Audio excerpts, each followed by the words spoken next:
Let's be honest, Melissa. These corporate event planning skills don't really translate to something heartfelt like mom and dad's anniversary.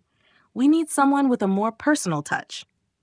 My cousin Rachel's text glared up at me from my phone screen, the blue bubble somehow managing to look smug. I stood in the cereal aisle of Wegmans, my shopping cart half filled with ingredients for a test run of appetizers no one would ever taste.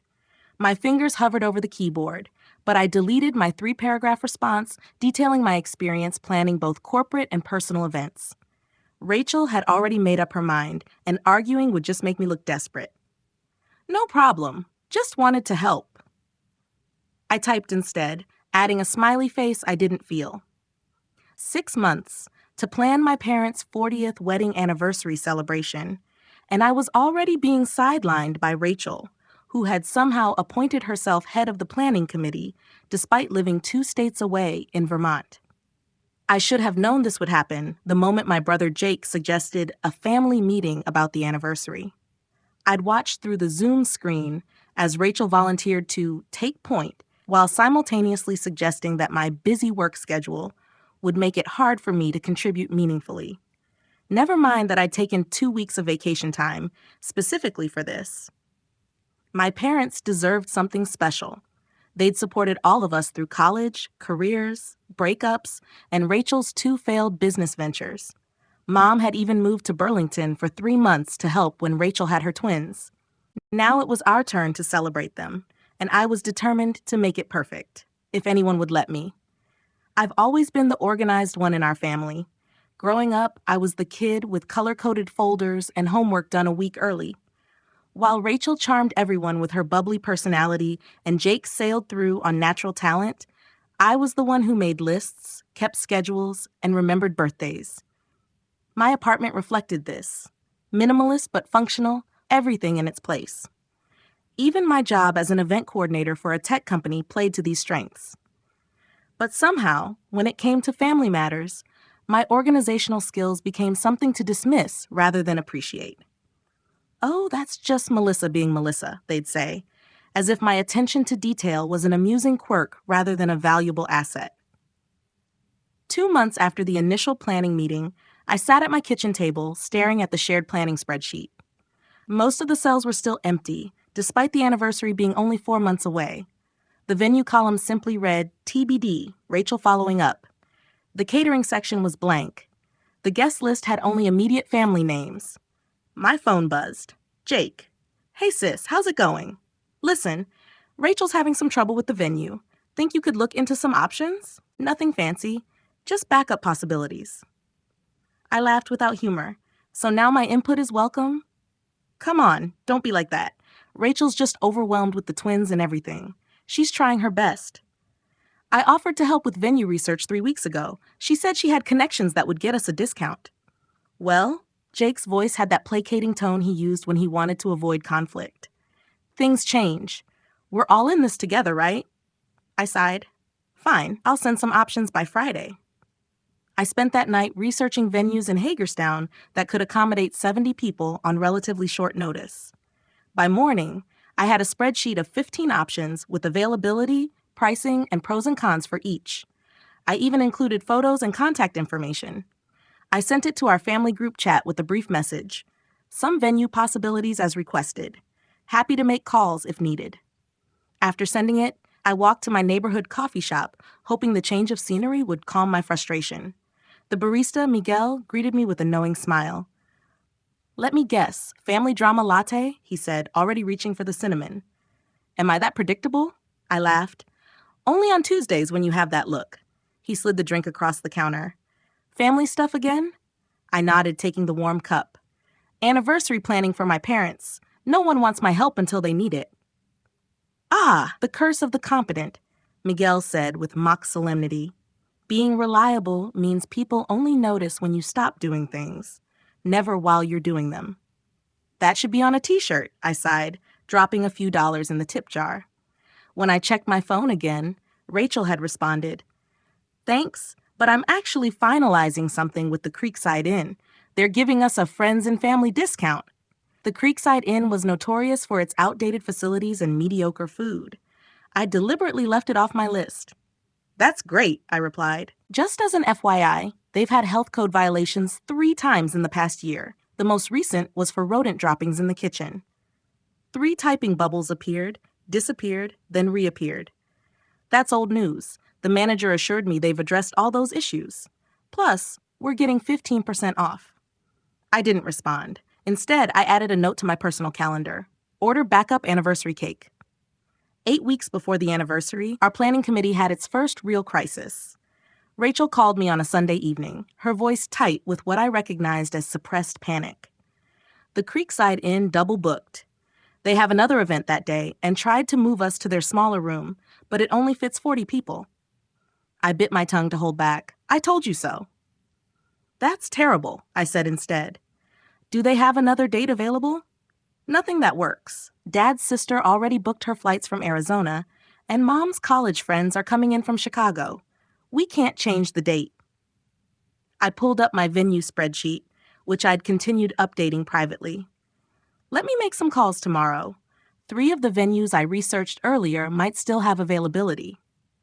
Melissa. Rachel's voice took on that condescending tone I'd heard my whole life. This isn't like booking a corporate training room. These places require relationships. My friend Amber knows someone at Riverview Gardens. I'll have her reach out. I muted myself to let out a frustrated groan. Sure, that sounds like a good backup. I'll still make some calls just in case. If you really want to help, could you look into table decorations? Something simple? I was thinking mason jars with flowers. My parents hated mason jars. Mom had specifically mentioned at Christmas how tired she was of rustic farmhouse, everything. Dad preferred clean, modern aesthetics. I'll see what I can come up with, I said neutrally. The next morning, I called every venue on my list.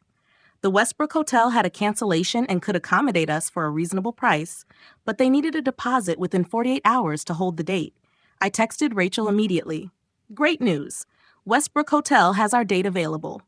$2,800 total, including basic decorations, tables, chairs, and staff. Need to decide by Wednesday. Rachel didn't respond until late that night. Amber's still working on Riverview. Let's wait to hear back. Wednesday came and went. The Westbrook Hotel space was booked by someone else. On Thursday, Rachel announced that Riverview Gardens was officially confirmed, except when I checked their website. The smallest package started at $5,000, well beyond our agreed budget. How are we paying for this? I asked in the family chat. Jake responded first. We'll figure it out.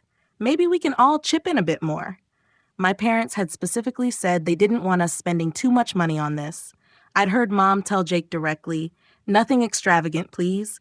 Just family and good food. I typed, that's more than double what we budgeted. And what about catering? Decorations? Photography? Are those included? Rachel, no, but I'm handling those separately. Trust me, it's going to be beautiful. 6 weeks before the anniversary, I still hadn't seen a catering contract or any concrete plans for the event beyond the venue. According to the shared spreadsheet, Rachel had assigned herself all the major tasks while delegating party favors and slideshow to me. Jake was in charge of moral support, whatever that meant. I decided to take initiative on my assigned slideshow, messaging all extended family members for photos of my parents through the years. I created a shared drive where people could upload their contributions. Within days, I had hundreds of photos spanning from my parents' college days to recent holidays. I spent a weekend organizing them chronologically, scanning old prints, and enhancing image quality where needed. The following Tuesday, Rachel called a committee update via Zoom. Jake couldn't make it, so it was just us. So, I have some updates, Rachel began, looking harried. One of her twins was screaming somewhere in the background. The good news is we have Riverview Gardens. The less good news is they had a staffing change, and some of the details we discussed aren't in the contract. They're charging extra for chair covers and setting up early. I nodded, waiting for more information about catering or the event timeline. Also, she continued, Jake mentioned you're working on a slideshow? Yes, I've collected photos from everyone. It's coming together nicely. Great. So I was thinking we should do a video instead. My neighbor's son is in film school, and he offered to create something really professional with music and effects. If you can send all those photos to me, I'll pass them along to him. I felt a familiar sinking sensation. Rachel, I've already organized everything chronologically. I've spent hours on this. I know, and that's super helpful, but don't you think a professional video would be better? With your work schedule, I figured you'd appreciate the help. I muted myself again to take a deep breath. When would this video be finished? The anniversary is in 6 weeks. Oh, he said he could have it done a week before. He's very reliable. I'd heard Rachel describe various people as very reliable throughout my life. Her wedding photographer had been very reliable until he showed up 3 hours late. Her first business partner had been very reliable until he disappeared with their startup funds. Let me think about it, I said. What about catering? Have we finalized that? Rachel's expression shifted subtly. I'm still comparing options. Don't worry about it. After the call, I pulled out my emergency chocolate stash, the good stuff I kept hidden in a tea tin. As I broke off a piece of dark chocolate with sea salt, I reflected on the family dynamics that had defined my entire life. Rachel had always been the golden child, the one whose dreams and schemes were enthusiastically supported no matter how impractical. When she wanted to start a handmade soap business despite having never made soap, my parents loaned her startup money. When that failed, they consoled her about market challenges. When she decided to open a boutique children's clothing store with no business plan, everyone called her brave. When that closed within a year, it was because the location wasn't right. Meanwhile, I'd been working at the same company for 6 years, steadily advancing, managing increasingly complex projects, building financial security, and somehow that was less interesting, less worthy of family discussion. I was playing it safe rather than pursuing my passion. I couldn't help wondering if this anniversary planning was following the same pattern. Rachel would get all the credit for taking on such a big responsibility, while I would be the backup plan, the safety net no one acknowledged unless something went wrong. The next day, I received a group text from Rachel. Could everyone contribute an extra $200 for the anniversary? Some unexpected costs have come up. I typed and deleted 3 different responses before finally asking, what unexpected costs? Can you share a budget breakdown? Hours passed with no reply from Rachel, though others chimed in with, no problem, and of course. Finally, Jake texted me privately, just pay it, Mel, don't make waves. I sent the money but added a note to Rachel, please send an updated budget spreadsheet when you can. She never did. 4 weeks before the event, disaster struck. Rachel called me at 11:30 p.m. on a Wednesday, sobbing. Riverview Gardens just canceled on us. Their roof was damaged in the storm last week, and they're closing for repairs until September. I sat up in bed, instantly wide awake. What about our deposit? They're refunding it, but that doesn't solve our problem. We have nowhere to hold the party, and everything's booked because of wedding season. I'd been updating my venue spreadsheet weekly, just in case. Let me make some calls tomorrow. I might have a solution. Melissa, this is serious. We need someone with connections who can pull strings. I bit my tongue so hard I tasted blood. I'll see what I can do. I was at my computer by 6 a.m., making calls as soon as businesses opened. By 10 a.m., I'd found our miracle. The Thornfield Hotel had a last-minute cancellation for our date. It was slightly more expensive than our original budget, but less than Riverview Gardens. By noon, I'd negotiated a package that included tables, chairs, basic decorations, and a discounted rate with their in-house catering service. I called Rachel immediately. I found a venue, the Thornfield Hotel. They had a cancellation, and I've put a temporary hold on the space. We need to confirm within 24 hours. Silence on the other end. Rachel, did you hear me? I found a venue for the original date. Wow, that was fast. She sounded hesitant rather than relieved. The thing is, I've been talking with Amber and Jake about maybe postponing, just by a month or 2. My grip tightened on the phone. Postponing? Mom and Dad's actual anniversary is in 4 weeks. Their friends have booked flights. Aunt Linda is coming from Arizona. We can't postpone. Well, I'm just not sure about rushing into another venue. We should consider all options. Maybe we could do something smaller at Jake's house. Jake's house can barely fit 20 people comfortably. We have 70 guests. I just don't want to make a decision this big without talking to everyone. I closed my eyes, counting silently to 10. Okay, I'll send all the details to the group chat, but we need to decide by tomorrow morning. I compiled a comprehensive email with the Thornfield Hotel information, including photos, menu options, pricing, and contract details. I sent it to Rachel, Jake, and our cousins who were loosely involved in planning. Jake responded almost immediately, "This looks great." "Nice work, Melissa." Others chimed in with approval. Rachel remained conspicuously silent. By that evening, with still no word from Rachel, I made an executive decision. I signed the contract and put down the deposit with my own credit card. Then I sent a message to the family group. "Good news, everyone. We've secured the Thornfield Hotel for Mom and Dad's anniversary celebration. The deposit has been paid, and we're officially set for June 18th.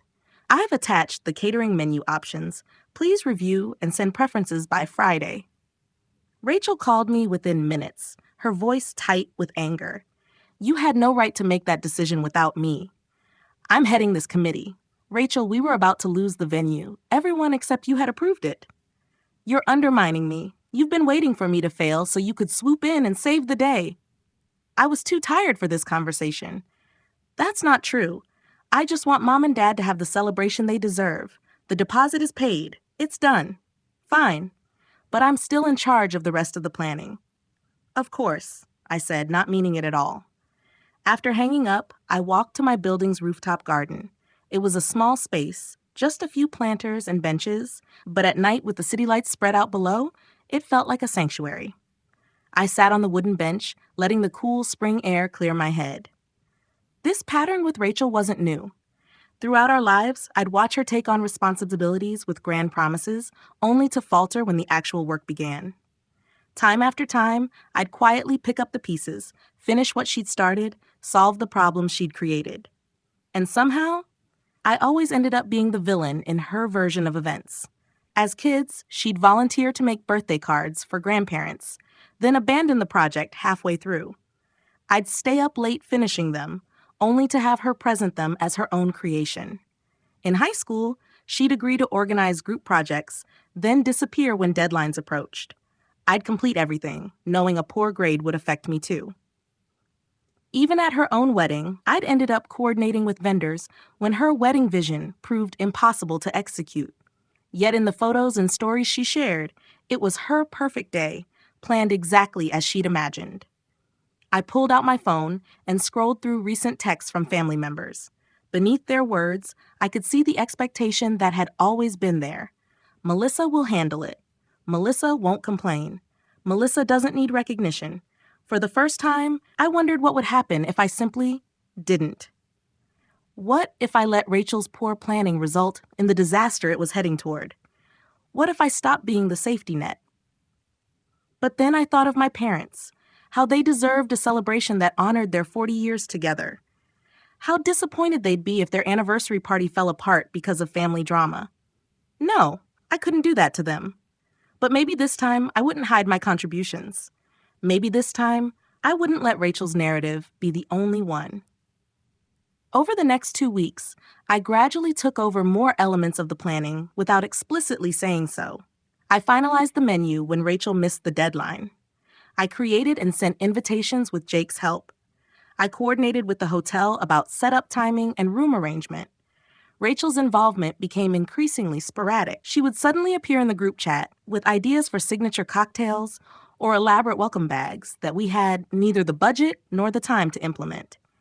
When pressed for details about tasks she'd claimed responsibility for, she would become defensive or vague. 10 days before the anniversary, Jake called me. "Hey, have you heard from Rachel about the cake?" Mom was asking. I froze. "Rachel's handling the cake. She specifically told me not to worry about it." "Yeah, well, I tried calling her about it yesterday, and she didn't pick up. Then she texted saying she's overwhelmed with the twins being sick and asked if one of us could help out with the cake situation. Thank goodness for my backup anniversary cake note. I'll take care of it." I called my parents' favorite bakery in Hagerstown, prepared to beg for a last-minute miracle. By some stroke of luck, they had a cancellation and could create a 2-tier cake in my parents' favorite flavors. I paid a rush fee and confirmed the order. That evening, I sent a carefully worded message to the planning group. Just checking in about outstanding items. I've finalized the slideshow, confirmed the table arrangements with the hotel, and ordered the cake from Hamilton's Bakery. Rachel, any updates on the music and photography? Rachel responded hours later. I thought Jake was handling music with his Spotify playlist. Jake, I thought you were booking that jazz trio you mentioned? That fell through weeks ago. I told you that. No, you definitely didn't. I intervened before it devolved further. No problem. The hotel has a sound system we can use. I'll create a playlist this weekend. What about photography? My neighbor with the film school son was going to do it, but he has another commitment now. Can we just ask guests to take pictures and share them? I had anticipated this too. I've reached out to Tara Green, who photographed Cousin Emily's wedding. She's available and offered us a 3-hour package at a discounted rate. I'll send her contact info for approval. The conversation went quiet after that. 5 days before the anniversary celebration, I received a text from my mother. Honey, is everything okay with the party planning? Rachel called me crying yesterday, saying she feels pushed out of the process. My heart sank. Of course Rachel would go directly to Mom, making herself the victim during what should be a happy time for my parents. Everything's fine, Mom. We've had some venue challenges, but it's all resolved now. The party's going to be wonderful. Rachel mentioned you took over without consulting her. She sounded really hurt. I stared at the text, feeling the familiar frustration rise in my chest. Every family gathering, every holiday, somehow ended with Rachel's feelings taking center stage. Mom, I promise everything is under control. We've all been working together to make this special for you and Dad. Try not to worry about the details. If you say so, dear. I just hate to see anyone upset. That night, I couldn't sleep. I lay awake thinking about all the times I'd stepped back to avoid conflict, all the times I'd praised Rachel's ideas to keep the peace, all the times I'd done the work while she got the credit. And now, somehow, I was still the bad guy. Around 2 a.m., I got up and made chamomile tea, scrolling through old family photos on my laptop while it steeped. There was Rachel at her high school graduation, beaming as she received an award for a community project, one I'd helped her complete when she ran out of time. There was Rachel at Jake's wedding, giving a maid of honor speech that had everyone in tears, a speech I'd helped her revise the night before when she panicked about public speaking. The pattern was so clear now, a thread running through our entire relationship. The frustrating part wasn't the work itself. I genuinely liked organizing, planning, solving problems. What hurt was the erasure, the way my contributions became invisible once they were absorbed into Rachel's narrative. I found a photo from 10 years ago, my parents' 30th anniversary dinner at their favorite restaurant. A simple celebration, just immediate family. My mother was smiling, her hand resting on my father's arm. They looked happy, content with each other's company. No elaborate venue, no catering crisis, no family drama, just love, accumulated over decades of ordinary days. Maybe that was the point I was missing. My parents didn't need perfection. They just needed their family to come together in celebration. Still, I was determined that this time, the record would be straight about who did what.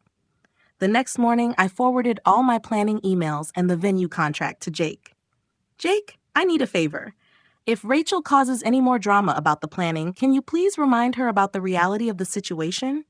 I don't want to argue with her, especially not right before the party. Jake called me immediately. What happened? I explained about Mom's text. He sighed. Classic Rachel. Don't worry. I've got your back this time. I'll talk to Mom too. She should know how much you've done to save this whole thing.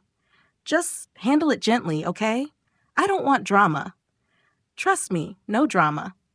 The day of the anniversary celebration arrived. And despite everything, I felt optimistic. The Thornfield Hotel looked beautiful. The tables were elegantly set with the modern, clean decorations I knew my parents would appreciate. The cake from Hamilton's had turned out perfectly. My slideshow was ready to go, displaying photos on a large screen in a continuous loop as guests arrived. I'd woken at dawn that morning, too excited and nervous to sleep.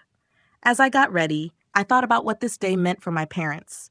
40 years of building a life together, raising 3 children, weathering challenges, celebrating joys.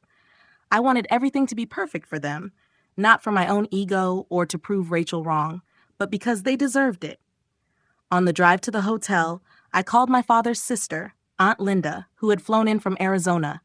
Need any help getting to the venue, Aunt Linda?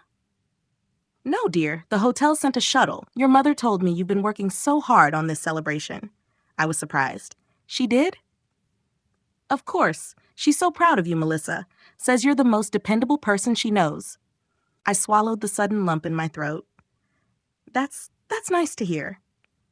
You sound surprised, Aunt Linda chuckled. You shouldn't be.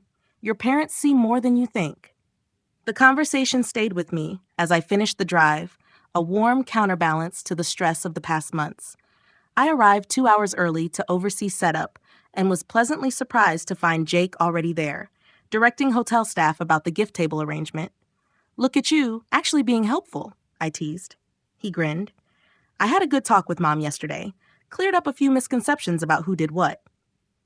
Jake, I told you not to create drama. No drama, just facts.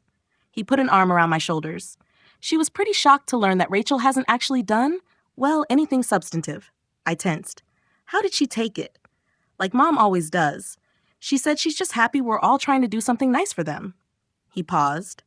Though she did mention she's always known you were the organized one. Rachel arrived 45 minutes before the party was scheduled to begin, looking flustered. She was carrying a small bag from a party supply store. I brought some extra decorations, she announced, pulling out packets of gold confetti. For the tables.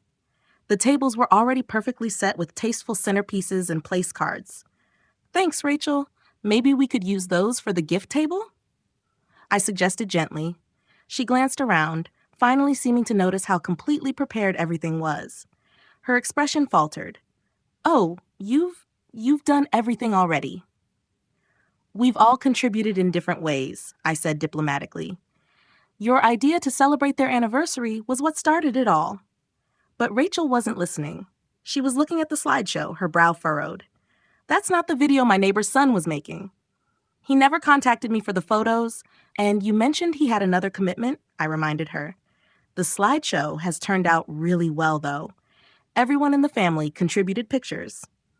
Guests began arriving soon after, and the awkward moment passed. My parents arrived to cheers and applause, looking genuinely surprised and touched by the turnout. Mom hugged me tightly. This is beautiful, Melissa. Thank you for making it happen. It was a group effort, I said automatically. She held me at arm's length, looking me directly in the eyes. Was it really? I just smiled and guided her toward her seat. The party flowed perfectly. The food was delicious, the cake was a hit, and the slideshow brought both laughter and tears. When it came time for toasts, Jake stood first, raising his glass. To Mom and Dad, for showing us what love and commitment look like. We wanted to give you a celebration worthy of 40 amazing years together. He paused, looking around the room. And I think we should all thank Melissa, who quite literally saved this entire event, multiple times. People applauded. Rachel, seated at the far end of the head table, stared into her wine glass. After Jake, several other family members offered toasts. Then, to my surprise, Rachel stood up, looking slightly unsteady. I'd like to say something, too. Her voice was tight. I had this vision of the perfect anniversary party. It was going to be amazing, but sometimes things don't work out the way you plan them. The room grew uncomfortably quiet. And sometimes, she continued, you have to admit when someone else did a better job than you could have done. She turned to look at me. Melissa stepped in when things fell apart. She didn't ask for credit. She just quietly fixed everything. I held my breath, unsure where this was going. I wish I could say I was the perfect event planner I pretended to be. Rachel's voice cracked slightly. But the truth is, Melissa saved all of us from my mess. So thank you, Melissa. I'm sorry I wasn't honest about, well, a lot of things. The silence that followed felt endless. Then my father broke it by standing up, raising his glass. To Melissa, the most organized and underappreciated member of this family, and to Rachel, for that moment of honesty just now. Your mother and I are lucky to have all of you, strengths, weaknesses, and all. The tension broke, and conversation resumed around the room. I caught Rachel's eye across the table and gave her a small nod of acknowledgement. For once, she returned it without a trace of resentment. Later that evening, as guests began to leave, my mother found me packing up the slideshow equipment. "You know," she said, helping me coil a cable, "your father and I have always seen how much you do for this family, even when others take credit." I looked up, surprised. "You have?" "Of course. You're so much like me, you'd rather get things done than argue about who does them." She smiled. "Rachel has always needed more. External validation. You never said anything. Sometimes family peace feels more important in the moment. But I want you to know that we see you, Melissa. We always have." "Thanks, Mom," I said, my throat tight with unexpected emotion. As I drove home that night, I felt something shift inside me. Not a dramatic revelation or a vow to change everything, but a quiet realization. I didn't need Rachel's acknowledgement to know my own worth. I didn't need to fight for credit or approval. The people who truly mattered saw me clearly. The next morning, I woke to a text from Rachel. "Can we have coffee sometime this week? Just us?" I stared at the message, considering all the possible traps and pitfalls.